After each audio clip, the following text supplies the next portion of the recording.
Part A exercise 1.3 पहला प्रश्न है सिद्ध करो कि करनी में 5 एक अपरिमेय संख्या है। ये हमें सिद्ध करना है कि करनी में 5 एक अपरिमेय संख्या है। तो इस प्रश्न को हम विरोधाभास युक्ति का उपयोग करते हुए सिद्ध करेंगे।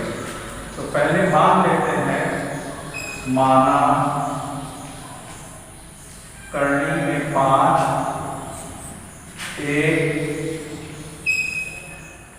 परिमेय संख्या है, ये मान लेते हैं। विरोधाभास युक्ति से इसको प्रूव करेंगे। माना करनी में 5 एक परिमेय संख्या है। तो अगर ये परिमेय संख्या है तो करनी 5 को हम लिख सकते हैं P बटे Q रूप में, जहां पर P एक पूर्णांक है, कोई भी धन ऋण या शून्य, और जो Q है वह अशून्य पूर्णांक है। Q अशून्य पूर्णांक, ये शून्य नहीं हो सकता, अशून्य पूर्णांक है, अशून्य पूर्णांक। इसके अलावा एक चीज और है कि P और Q में कोई भी उभयनिष्ठ गुणनफल नहीं है। इसका जो महत्तम समापवर्तक है, महत्तम समापवर्तक जो है वो बराबर 1 है। कहने का मतलब P और Q में कुछ भी उभयनिष्ठ नहीं है। अब हम यहां से आते हैं, दिया हुआ है करनी में 5 बराबर P बटे Q। आप इसको त्रियक गुणा करते हैं तो P बराबर Q करनी में 5। अब अगर स्क्वायर करें दोनों तरफ तो P स्क्वायर बराबर 5 Q स्क्वायर। यहां से हमें मिल जाता है P स्क्वायर बराबर 5 Q स्क्वायर। अब क्योंकि यहाँ पर P स्क्वायर है और यहाँ पर 5, तो कहने का मतलब इस पूरे में एक 5 और होगा। Q स्क्वायर में एक 5 और होगा। ये स्क्वायर है तो वर्गमूल कभी निकाल पाएंगे, P का मान कभी निकाल पाएंगे जब यहाँ 5 हो और यहाँ भी कोई एक 5 हो, है ना। Q स्क्वायर में भी कोई 5 हो तभी हम निकाल पाएंगे। अब यहां से P स्क्वायर हो जाता है 5 का गुणज, 5 का गुणज। तो P स्क्वायर अगर 5 का गुणज है तो इसका सीधा अर्थ होता है कि P भी 5 का गुणज होगा, 5 का गुणज होगा। अब P 5 का गुणज है तो इसका मतलब P को हम मान सकते हैं P बराबर 5 R। इसको हम मान सकते हैं जहां R कोई पूर्णांक है। अब यहां से P स्क्वायर हो जाएगा 25 R स्क्वायर। अब यहां से आप देखिए P स्क्वायर बराबर 5 Q स्क्वायर है, तो P स्क्वायर बराबर 5 Q स्क्वायर। इसका मतलब 25 R स्क्वायर बराबर 5 Q स्क्वायर। कहने का मतलब Q स्क्वायर बराबर 5 R स्क्वायर। फिर यहां से क्योंकि Q स्क्वायर 5 का गुणज है, Q स्क्वायर 5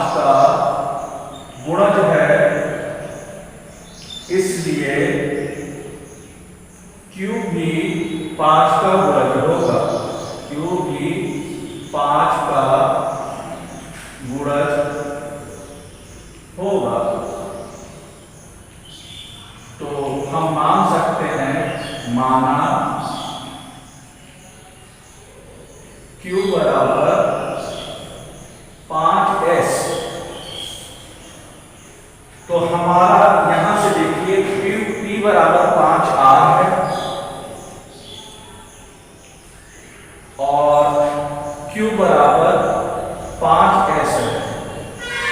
तो इसका अर्थ क्या होगा कि P और Q का उभयनिष्ठ गुणनखंड, इसका मासा निकल के आता है 5। P और Q का मासा निकल के आता है 5। ये कब निकल के आता है? जब हम कर्णी 5 को एक अपरिमेय संख्या मानते हैं। यदि कर्णी में 5 एक अपरिमेय संख्या है तो हमारा मासा निकल के आता है 5। लेकिन हमको पता है कि अगर कर्णी में 5 एक परिमेय संख्या है तो और ये P बटे Q के रूप में लिखी है तो PQ का महत्तम समापवर्तक 1 होना चाहिए। ये परिमेय संख्या की परिभाषा में से हम जानते हैं कि अगर कर्णी 5 को P बटा Q के रूप में लिखा गया है तो P और Q का महत्तम समापवर्तक 1 होना चाहिए। लेकिन यहाँ पर अगर हम कर्णी 5 को एक परिमेय संख्या मानते हैं तो साथ ही साथ हमें महत्तम समापवर्तक 5 मिलता है, जो कि हमारी कल्पना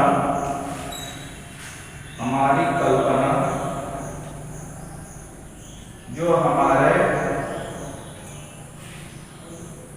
परिभाषा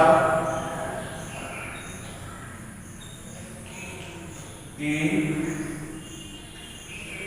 P और Q का मासा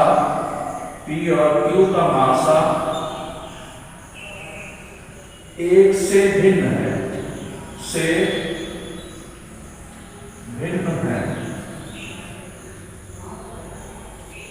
अतः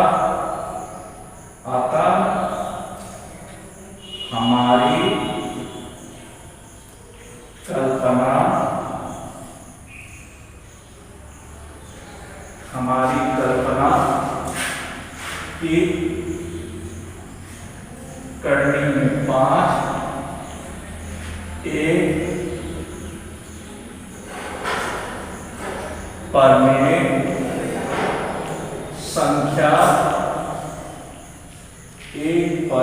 संख्या है।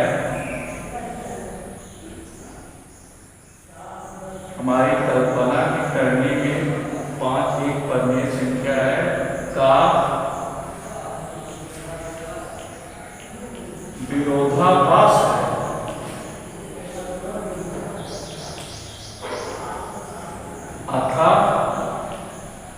अतः कर्णी में 5 एक अपरिमेय संख्या है, एक अपरिमेय संख्या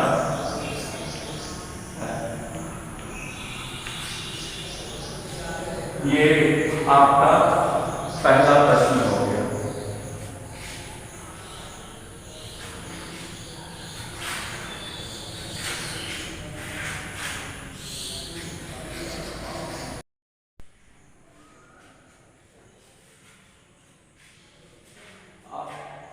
अब हम एक्सरसाइज 1.3 का दूसरा प्रश्न देखेंगे।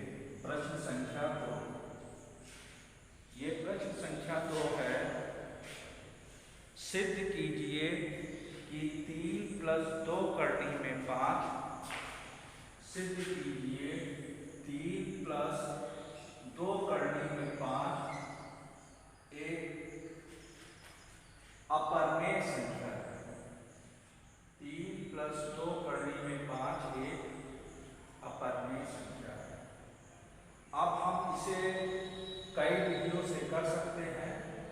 जो सबसे आसान विधि है उसमें हम इस बात का प्रयोग करेंगे कि हमें पूर्व ज्ञात है कि करनी में 5 एक अपरिमेय संख्या है। ये हमें ये मान के चलते हैं कि करनी में 5 एक अपरिमेय संख्या है, एक अपरिमेय संख्या है। ये एक विधि है।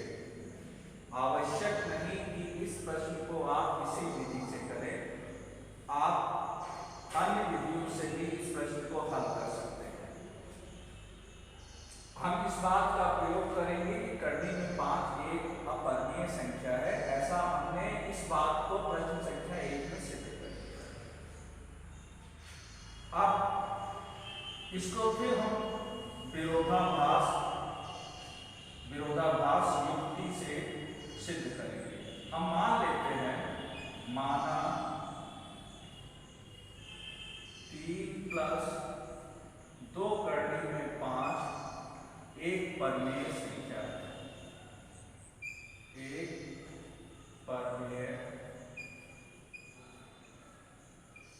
संख्या।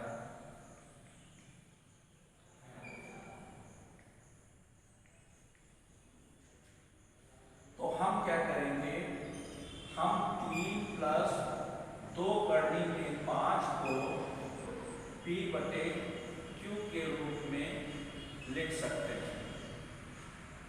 ये P क्या है? P एक पूर्णांक है, शून्य भी हो सकता है, अशून्य हो सकता है, धन हो सकता है, ऋण हो सकता है। और Q क्या है? Q यहां पर अशून्य पूर्णांक, अशून्य पूर्णांक। आप इसको उस तरफ ले जाएं, 2 करनी पक्षांतर करने पर 2 करनी में 5 बराबर P बटे Q माइनस 3। P बटे Q माइनस 3, इसको हम हल करेंगे लघुत्तम लेकर, तो ये आएगा P माइनस 3Q बटे Q।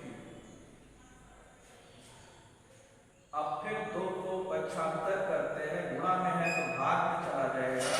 करनी में 5 बराबर P माइनस 3Q बटे 2Q।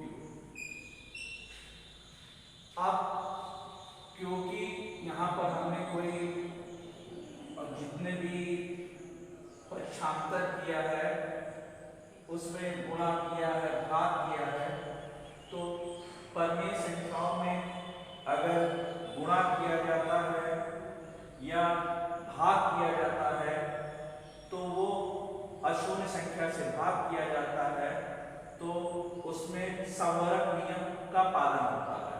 यहाँ पर हमने क्या किया है, घटाया है।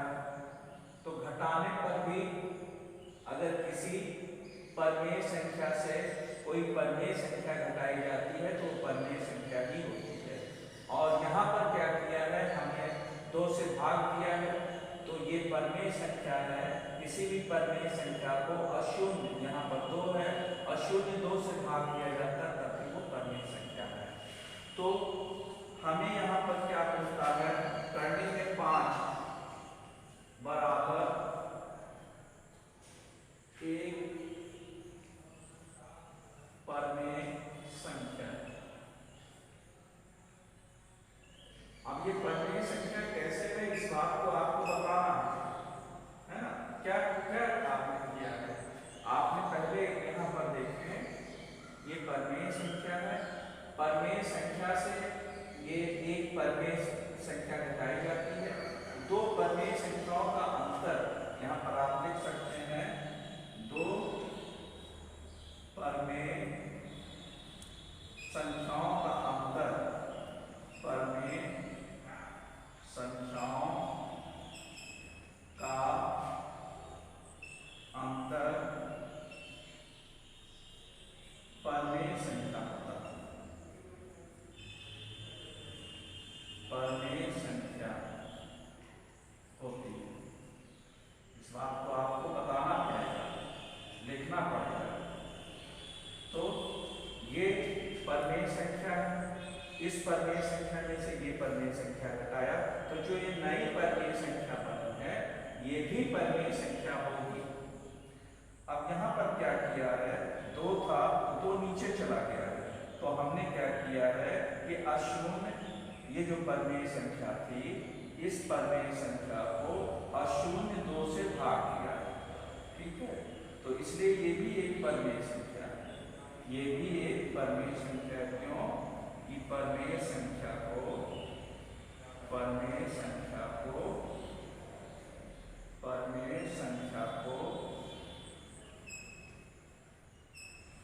अशून्य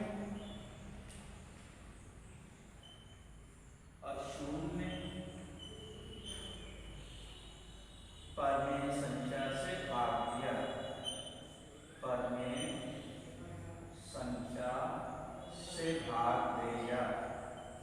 और अब भाग देंगे अशून्य संख्या से, तो ये हमेशा एक परिमेय संख्या होगी। अब यहाँ पर दाहिनी तरफ, इस तरफ हमारे पास एक परिमेय संख्या है और ये हमने लिखा था अपरिमेय संख्या, ये हमने लिखा था अपरिमेय संख्या। तो अपरिमेय संख्या एक परिमेय संख्या के बराबर नहीं हो सकती है। अपरिमेय संख्या एक परिमेय संख्या के बराबर नहीं हो सकती है, जो कि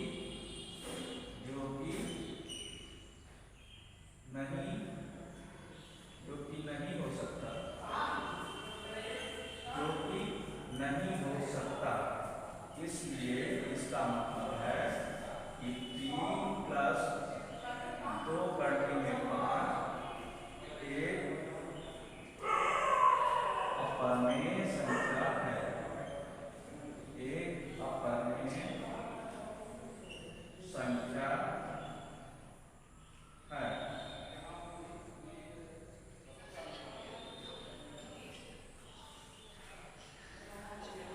इस प्रश्न को अगर हम चाहें तो दूसरी अन्य विधि से भी कर सकते हैं। आइए देखें वो दूसरी विधि कौन सी विधि है, कैसे करेंगे। तो इस प्रश्न को शुरू से फिर से देखें। हमें ये सिद्ध करना है कि 3 + 2 × 5 एक अपरिमेय संख्या है। तो इसको हम एक और विधि से सिद्ध कर सकते हैं, बहुत आसान है। कैसे करेंगे, इसमें हम ये लेके चलते हैं कि करनी में 5 एक अपरिमेय संख्या,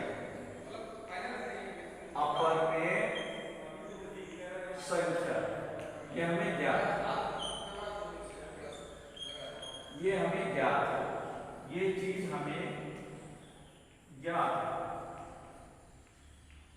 अब करनी में 5 एक अपरिमेय संख्या है, अब करनी में 5 एक अपरिमेय संख्या है और किसी भी अपरिमेय संख्या को परिमेय संख्या से गुणा किया जाए। किसी भी 2 एक क्या है, परिमेय संख्या, 2 एक परिमेय संख्या है। तो किसी भी अपरिमेय संख्या को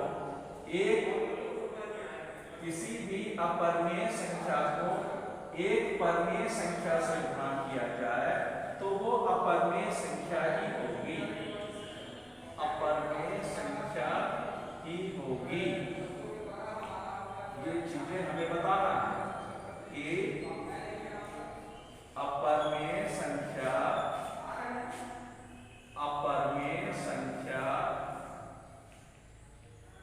गुणे परिमेय संख्या, अपरिमेय संख्या गुणे परिमेय संख्या बराबर अपरिमेय संख्या, अपरिमेय संख्या।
अपरमेय संख्या में यदि अपरमेय संख्या जोड़ी जाए या अपरमेय संख्या में अपरमेय